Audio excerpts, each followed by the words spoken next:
a middle, we're all in the middle here, and the end is when we pass into the realm of the formless once again, where we came from, just like Reverend Sarah's poem from Wordsworth mentioned. So we are in this endless life, and we have this tremendously interesting experience in this incarnation, because it seems like we have adventures, we have conflict, we have crisis, we have longing for things that we don't supposedly have, and we have all of this drama in this life, and it's kind of sandwiched in the middle of eternity. So in the middle of eternity, today's word is mortality. In the middle of eternity, we are having this mortal experience. So because I want to position us in this continuum of immortality, and we have beloveds that have passed from the mortal experience this year, I would like us to just take a moment and think about the people in our own lives and in the life of this community that have passed this year and maybe in recent years. And I would like us all to have a chance to speak their names into this space, because I happen to believe that when we speak their names into this space, they like go, okay, I'm back here. So Jim Petrie for me, and keep going. Just murmur it. Malini, Doris, all the beloveds. Just any more, just speaking them into the space here. Beautiful. It's so important to be reminded by these beloveds that have gone on before us that we have a precious, precious experience in this life, because it is it's fleeting in nature in the midst of eternity. And so it's important for us to get done what we want to get done here on this plane, because it's a whole different game in eternity. I mean, we imagine that we have influence in the human realm, but we really don't know. We don't know what's beyond this. And so to imagine that everything possibly that we need to do here, we do it. And so don't put off till tomorrow, because there'll be a day when there's not a tomorrow. There'll be eternity, but there won't be a tomorrow. And so it's just interesting to know that some things come to an end and some things live in a cycle. And it's really important to know which ones come to an end and which ones come in a cycle.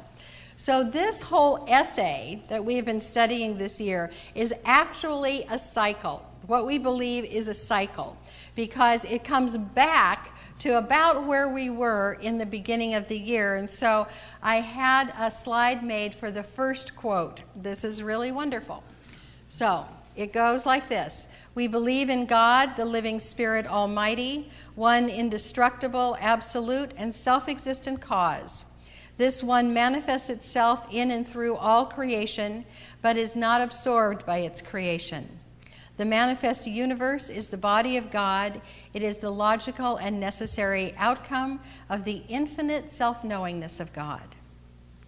So that sounds quite a bit like what we're doing now. We believe in our own soul, our own spirit, our own destiny, for we understand that the life of all is God.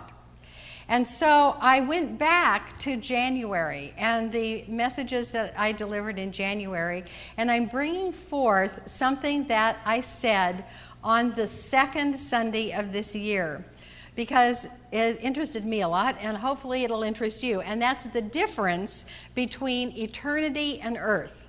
These are very important concepts. So eternity is God. Eternity is the changeless, never-ending, constant, self-sustaining, independent realm where it is all given and it's all like vibrating with potential, but it itself does not change. It makes things and situations out of itself, but it never changes. And so when in the Bible, when God said something like, let there be light, and there was light, bang, you know, the Big Bang, or however we interpret that, that happened, and that energy did not diminish God.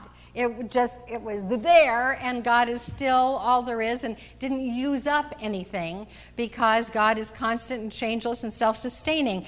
It is the self-existent cause, which means that it remains unchanged when it causes other things to happen. So there is not a possibility of this going out of existence. There is not a possibility of this going out of existence, because it is self-existent. It causes everything else, but it itself is the uncaused cause. I know this is, yeah, don't let me see any eyeballs rolling back in your head, okay? So this big, infinite, self-existent cause is who we are, which brings me to the mortal part that we think we're so familiar with, because here we're living it. So us and earth and the mortal part of life is very different from the eternal part of life that's unchanging, because the mortal part it's subject to the properties of form on this earthly plane. So the earth properties are mass and gravity and time and change and beginnings and endings and space and difference and longitude and latitude, and it takes a while to get places, and it's dependent on the infinite. It is finite, it's fragile, and it's always changing in form. And in fact, there is not the possibility of the mortal remaining unchanged. So is this like so fabulous? This is so, because we have the unchanging part of life that we are a part of, and we have the changeability cycling part of life that we are a part of. And we live in this intersection of time and eternity. We live in this intersection of immortal and mortal. We carry it both. And so what I'm about to say is the deepest metaphysics that I can understand. So, because God is unchanging,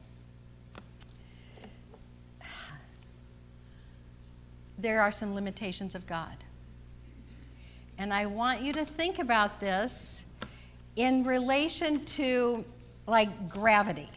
Okay? Gravity is a law.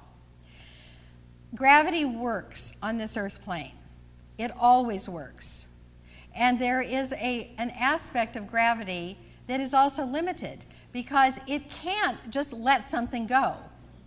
There is not the possibility that one of you is going to disengage from gravity and float to the ceiling this morning. That is not going to happen. And so when there is a law involved that always works, and the Lord is the law, there are things that are unchanging that can never be changed. So hang in here with me, because, and this is what I said this not quite so strongly on the second Sunday of this year, but I'm saying it very strongly this Sunday. God cannot be for one and against another.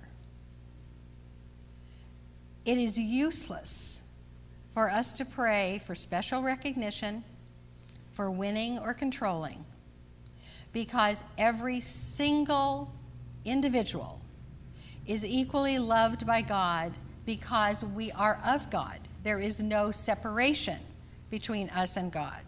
And so God cannot be, God is limited in that God cannot be for one and against another, because of the property of oneness. You with me here?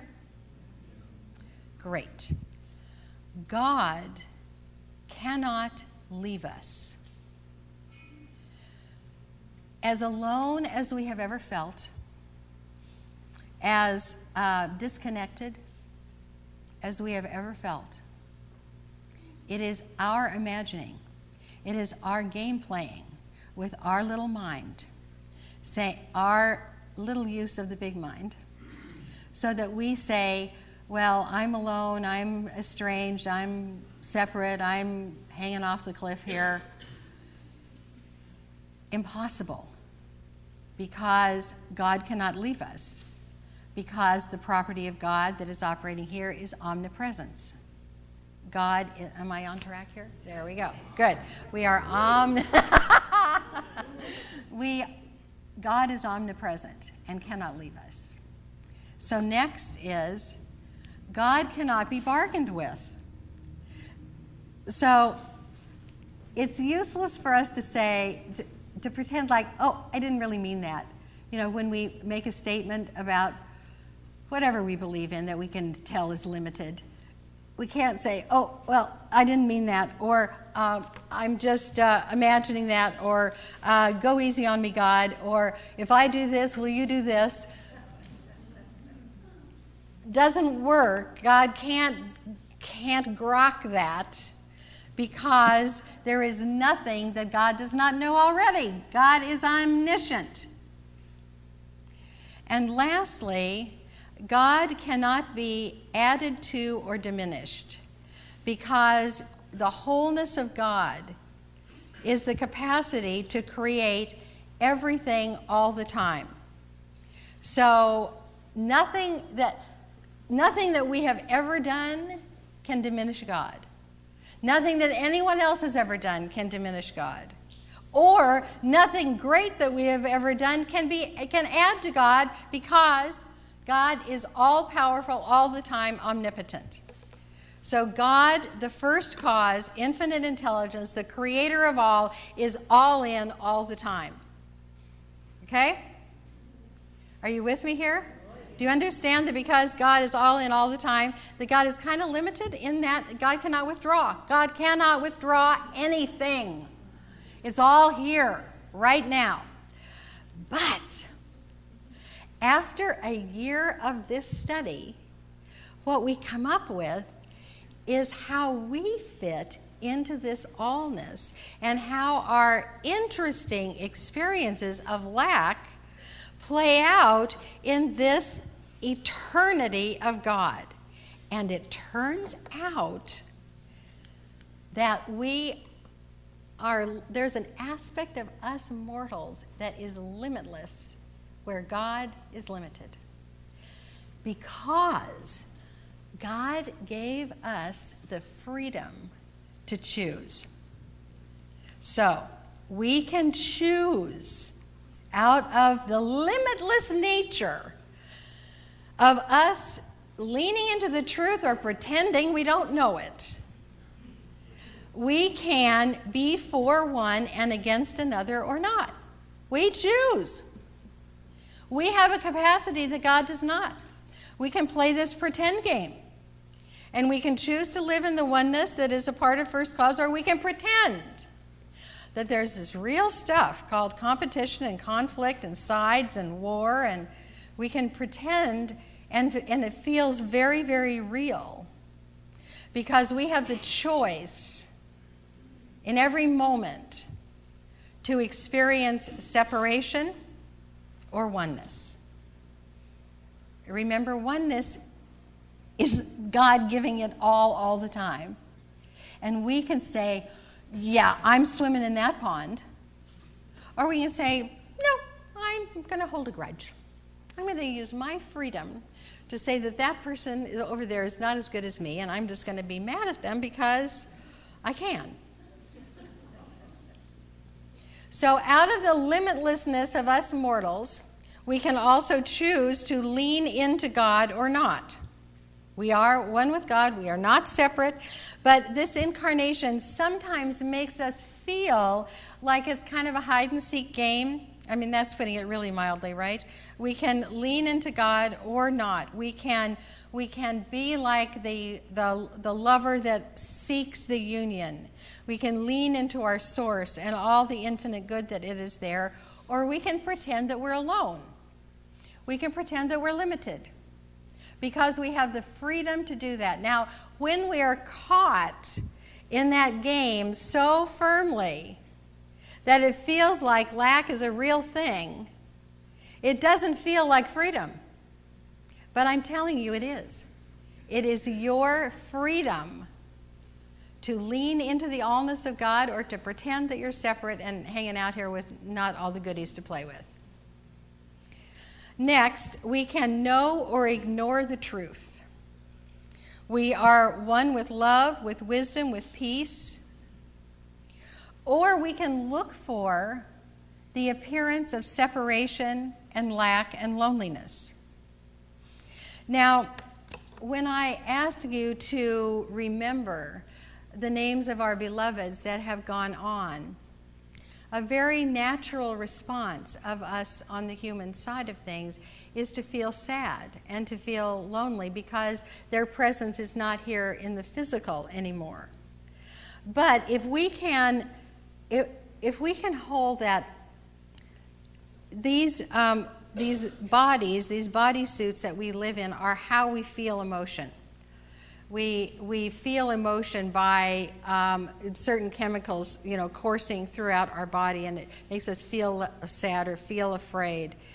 And it's a part of the creation on the earth side. And if we can simply say in our heart of hearts that this loneliness I am feeling is held in the big bowl of belonging, and the belonging is the biggest part of what I know. Because there is eternal belonging, and it happens when you look for it. And I know that it is possible to hold the sadness within the bigger bowl of belonging. And then lastly, we can pretend to be diminished or whole. We can argue for our weaknesses. And I know that a lot of times when you go to a practitioner, there is the story that you need to tell. You need to tell this. You need to have somebody listen and hear how much it hurts. And I know that that is true. And then you can turn and know that you are not diminished, but you are absolutely whole. You can stay and argue for your lack of worth or your misery or your weakness or your loneliness or how somebody has not treated you well. Or you can let it go by looking for and finding what is uniformly given. So as I was thinking about this, I thought about God, and I imagined, this is my own imagining now, but actually Alan Watts agrees with me. And I'm going to read you how Alan Watts says this. But I have no idea about the working of God's mind, or even what God's mind is, because it is so much bigger than my experience. But I still imagined that God has a fascination with our pretending our separation. So I'm going to read what I quoted God. I'm going to read it two ways. How fascinating they pretend to be lacking and separate. How they believe their guilt, shame, anger, dismay is real instead of a game. The game feels very real to them. So let's supposing that God thinks that, and then God said, oh, well, it's just me though. How fun is that? How fascinating I can pretend to be lacking and separate. How I can believe my guilt and shame and anger and dismay is real instead of a game. The game feels very real to me. It's very, very exciting. And so God pretends to be limited through us because that's an experience that is not open to itself as itself. So now I'm going to read to you from Alan Watts. This is from the book on the taboo against knowing who you are. I'm going to read two paragraphs, one with he and one with she, because that's one of the ways that we limit God is by the pronoun. So we'll start out with the he, what we're most familiar with. God likes to play hide and seek, but because there is nothing outside of God, he has no one but himself to play with. But he gets over this difficulty by pretending that he is not himself. This is the way of hiding from himself. He pretends that he is you and I and all the people in the world, all the animals, plants, all the rocks, and all the stars. In this way, he has strange and wonderful adventures, some of which are terrible and frightening, but these are just like bad dreams, for when he wakes up, they will disappear. The second paragraph. Now, when God plays hide and seek and pretends that she's you and I, she does it so well that it takes her a long time to remember where and how she hid herself. But that's the whole fun of it, just what she wanted to do. She doesn't want to find herself too quickly, for that would spoil the game. That is why it is so difficult for you and me to find out that we are God in disguise, pretending not to be herself. But when the game has gone on long enough, all of us will wake up, stop pretending, and remember that we are all one single self, the God who is all that there is and who lives forever and ever. And this is the truth of our own soul, our own spirit, our own destiny. For we know that all of life is the life of God. Thank you.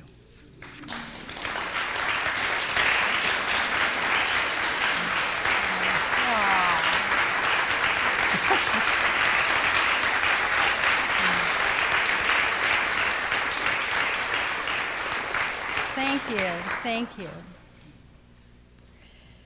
So the takeaway is I have the choice to experience wholeness or limitation.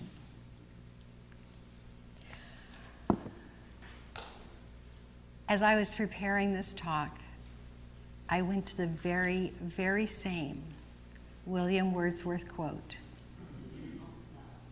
that Sarah gave us this morning.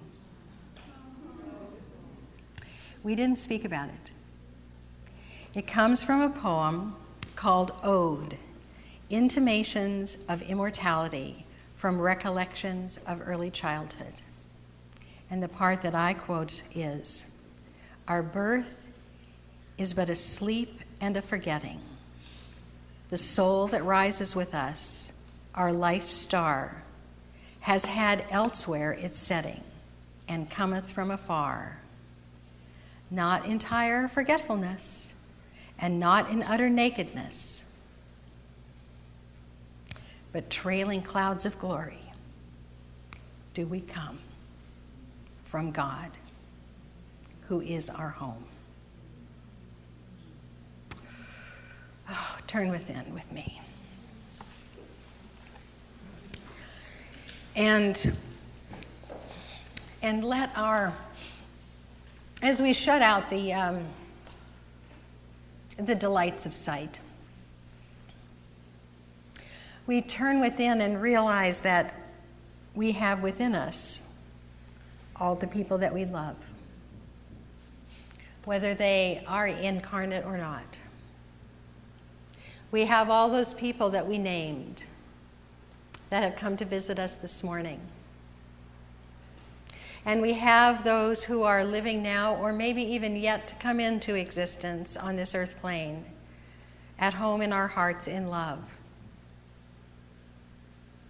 And so, fortified with this, I ask you to try this little meditation where we bring to mind something that makes us feel separate. It's a sorrow or it's a feeling of lack.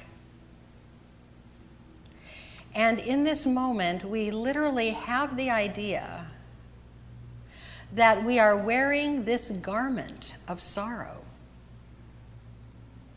And we take it off. And we reveal the clouds of glory that we are trailing.